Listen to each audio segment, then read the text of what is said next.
My life at 38 wasn't quite what I had envisioned. Sitting alone in our living room, surrounded by the quietness of our spacious home, I couldn't help but reflect on the past decade.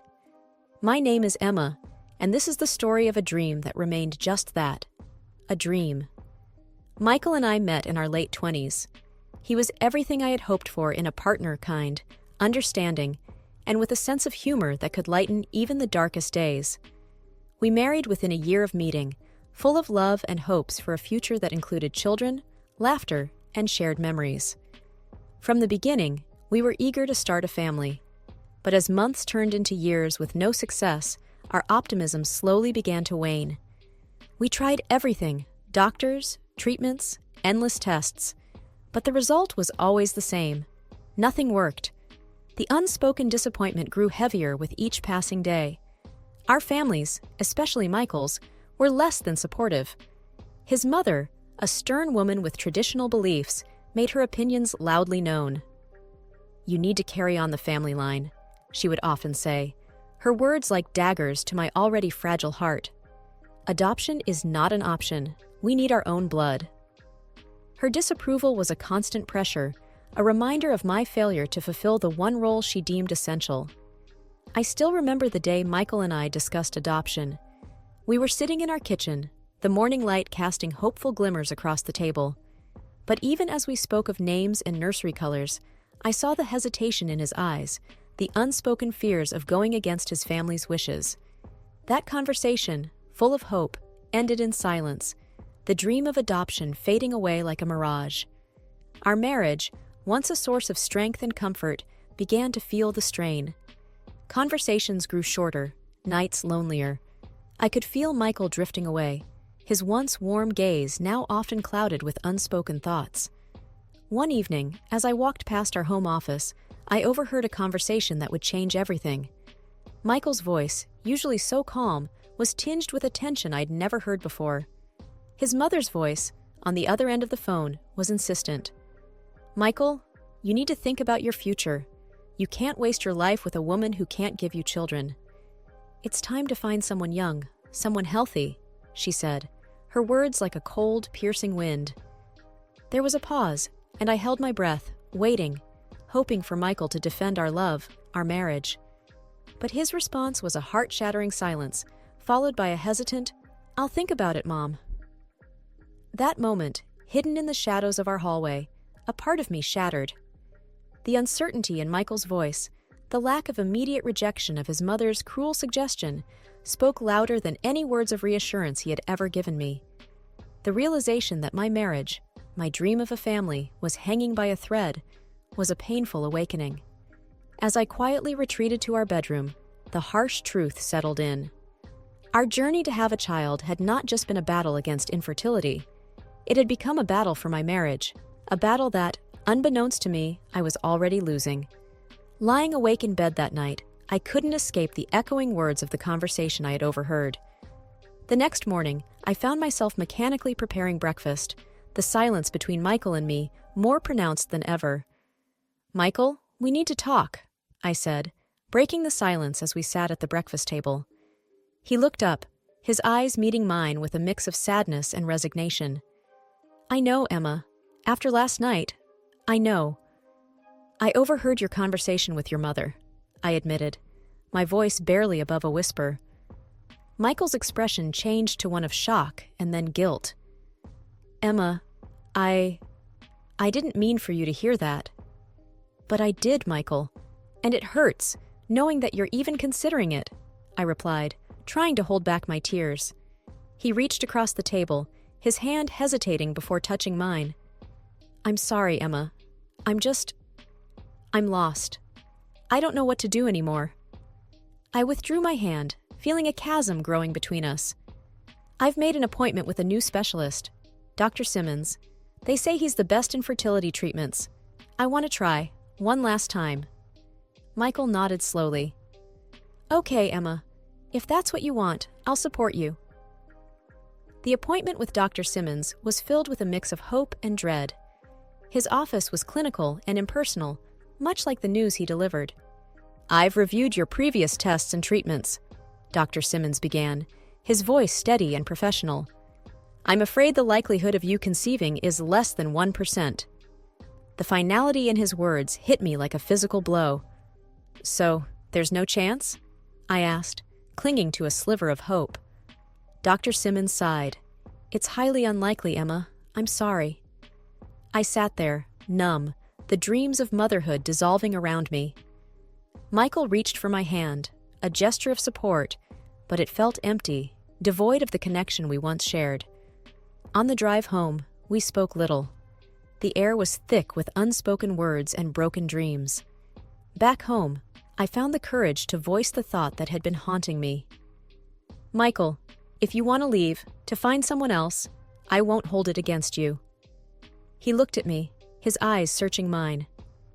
"Emma, I never wanted this to be about choosing. I love you, but I also want a family, and I don't know if I can let go of that dream." His words were like a confirmation of what I already knew. Our marriage was at its breaking point, not because of lack of love, but because of unfulfilled dreams. In that moment, I realized that sometimes love isn't enough to bridge the gap between two people's needs and desires.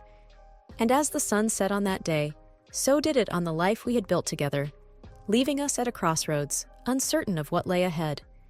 The days following our conversation blurred into each other, each as hollow and heavy as the last. The decision to divorce, once spoken into existence, loomed over us like an inevitable storm. We moved through the motions, packing and dividing our shared life with a somber efficiency. I temporarily moved in with my sister Lily, who had always been my rock. Her small apartment was a stark contrast to the home I had shared with Michael, but it was a welcome haven in the storm of my life. "Emma, you know you can stay as long as you need, right?" Lily said one evening as we sat in her living room, a half-empty pizza box on the coffee table. I nodded, managing a small smile. "Thanks, Lil. I don't know what I'd do without you." She reached over, giving my hand a reassuring squeeze. "You're stronger than you think, Em. You'll get through this." But as comforting as her words were, I couldn't shake off the feeling of failure, of a future slipping through my fingers. A month after the divorce, I attended a party hosted by mutual friends of Michael and me. I had debated whether to go, but Lily insisted it would be good for me to get out. The party was in full swing when I arrived, and I did my best to mingle, to smile and engage in small talk. Then I saw him. Michael was there, across the room, laughing at something a young woman said to him. My heart clenched at the sight. He looked the same, yet different, lighter somehow. As if sensing my gaze, he looked up and our eyes met. For a moment, everything else faded. He excused himself from the conversation and made his way over to me. "Emma," he greeted, his voice a familiar melody that stirred old feelings. "Michael," I replied, my voice steady despite the turmoil inside. "It's good to see you," he said, and I wondered if he really meant it. "You too," I lied, the words tasting bitter. We stood awkwardly for a moment before he spoke again. "How have you been?" "I'm getting by," I said, shrugging slightly. "And you?" He nodded. "Yeah, same. Getting by." The conversation that followed was a dance around the past, careful and measured. We talked about work, about mutual friends, about everything except the elephant in the room, our failed marriage. "I should get going," I said eventually, the weight of his presence becoming too much. "Right. Yeah, of course," Michael replied, his eyes holding mine for a moment longer than necessary. I turned and walked away, each step feeling heavier than the last. As I left the party, I couldn't help but feel like I was leaving a part of myself behind, a part that belonged to a different life, a different Emma. A few weeks after the party, Michael called me out of the blue. Hearing his voice again sent a jumble of emotions through me. "Hey, Emma, I was wondering if we could meet up. There's something I need to talk to you about," Michael said, sounding hesitant. Curiosity got the better of me. "Sure, Michael. Where do you want to meet?" "How about the cafe where we used to go on Saturdays?" he suggested. The cafe was a place filled with memories of laughter and shared dreams. Sitting across from Michael in the familiar setting felt surreal. He seemed nervous, fidgeting with his coffee cup. "Emma, I've been doing a lot of thinking," he started. About us. About everything that happened. I waited, not sure where this was leading. I regret how things ended between us. I wanted to say I'm sorry. He continued, his eyes meeting mine. His apology was sincere, but it opened old wounds. I appreciate your apology, Michael, but it doesn't change what happened, I replied, trying to keep my voice steady. He nodded, looking down. I know, I was hoping we could spend some time together. One last night, to say goodbye properly. His suggestion took me by surprise. I don't know if that's a good idea, Michael. I understand if you don't want to, he said quickly.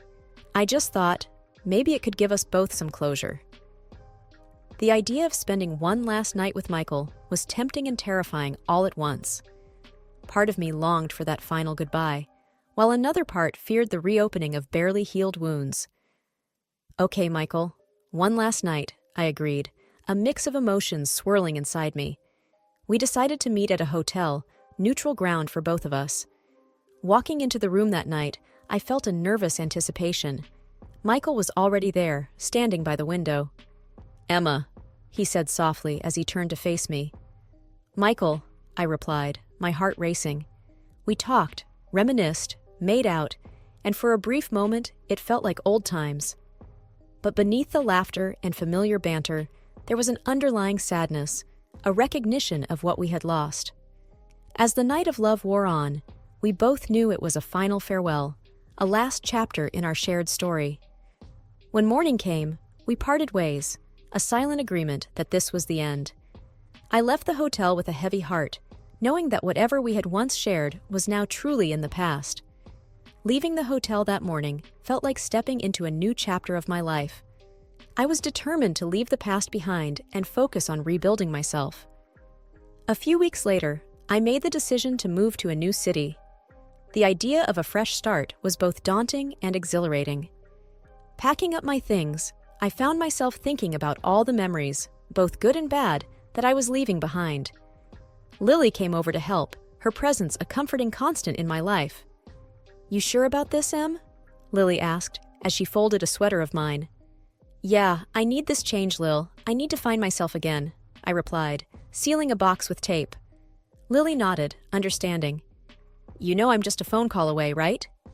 I know, and I can't thank you enough, I said, giving her a grateful smile. The move was a whirlwind of activity. Settling into my new apartment, starting a new job, and exploring the city kept me busy. It was liberating to be in a place where no one knew my past, where I could be just Emma, not Emma with the sad story.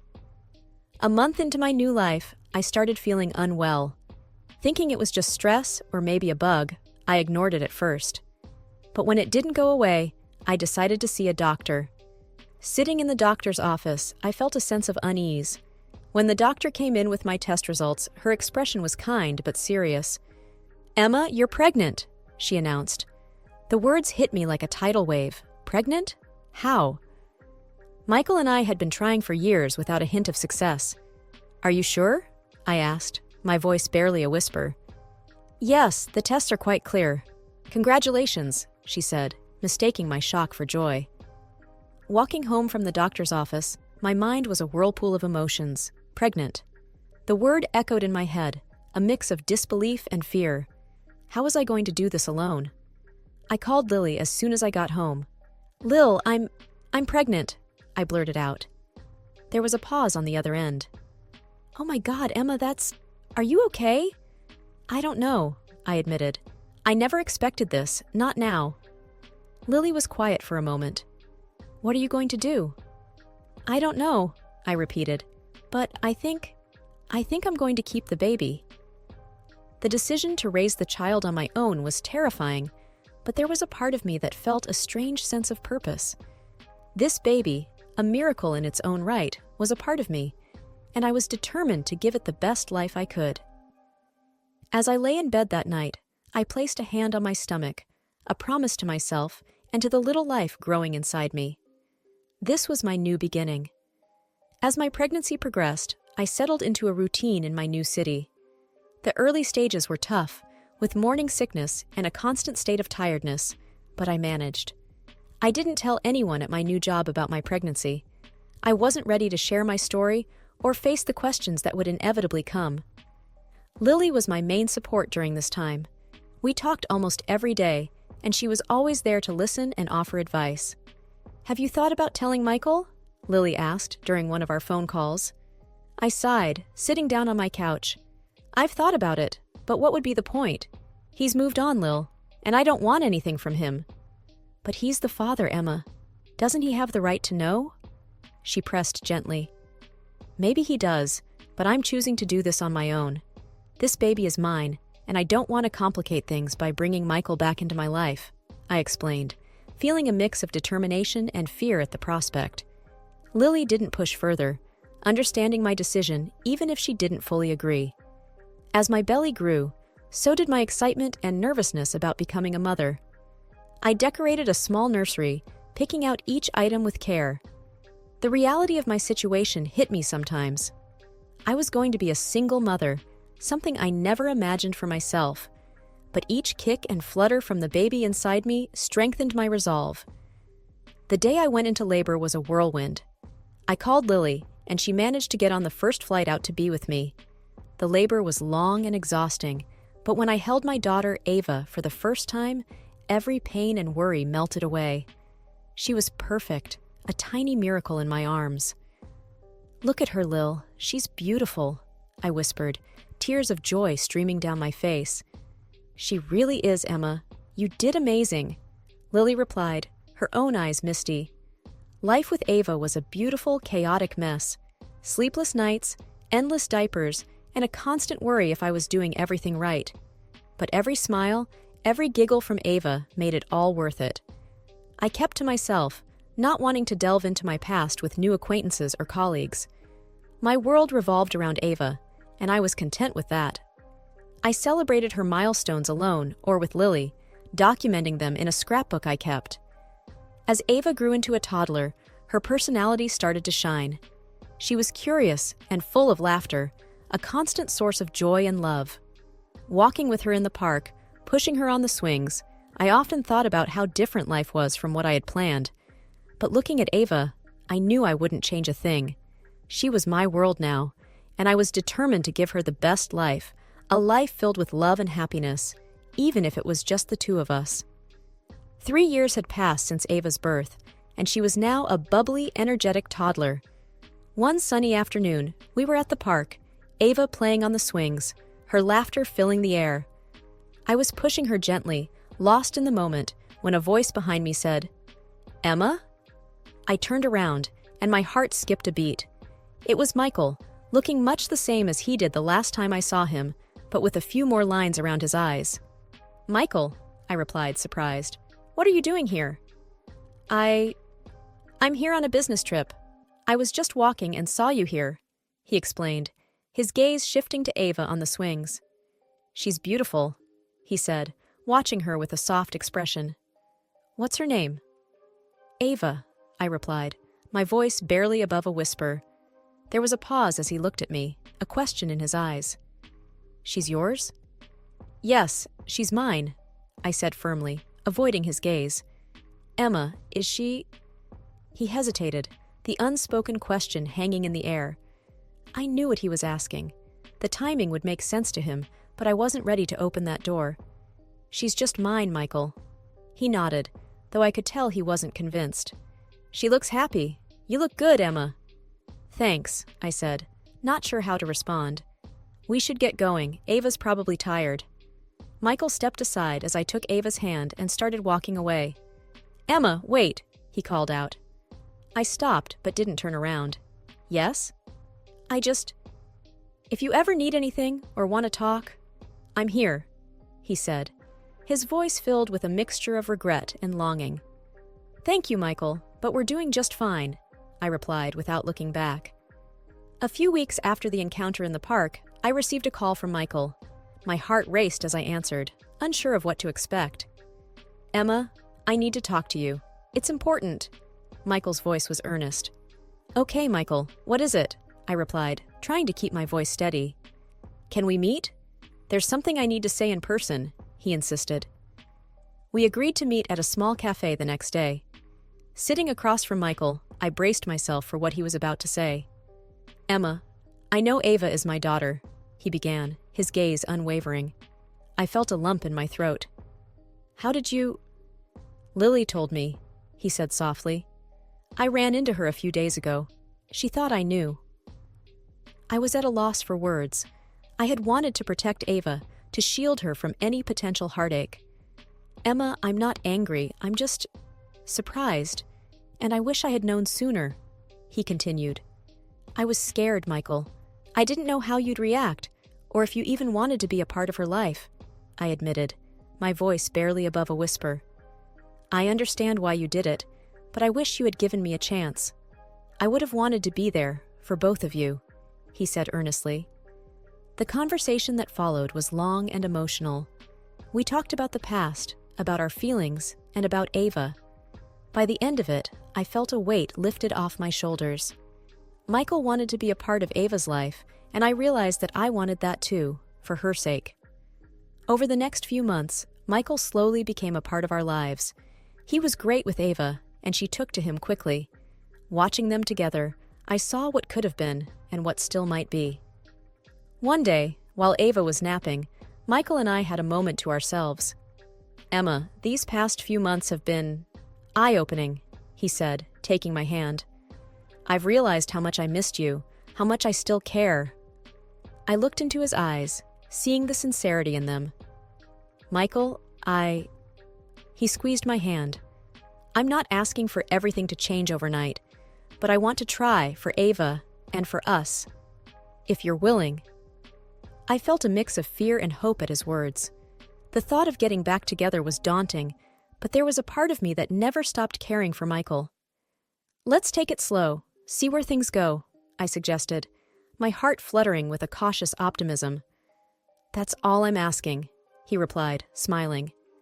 As we started to navigate this new chapter, I realized that life rarely goes as planned. But sometimes, it gives you a second chance, a chance to make things right. Michael, Ava, and I were finding our way together, building something new from the remnants of the past. It wasn't going to be easy, but as I looked at the two of them, I knew it was worth every effort. Life had thrown us a curveball, but it had also given us a rare opportunity, a second chance at a family.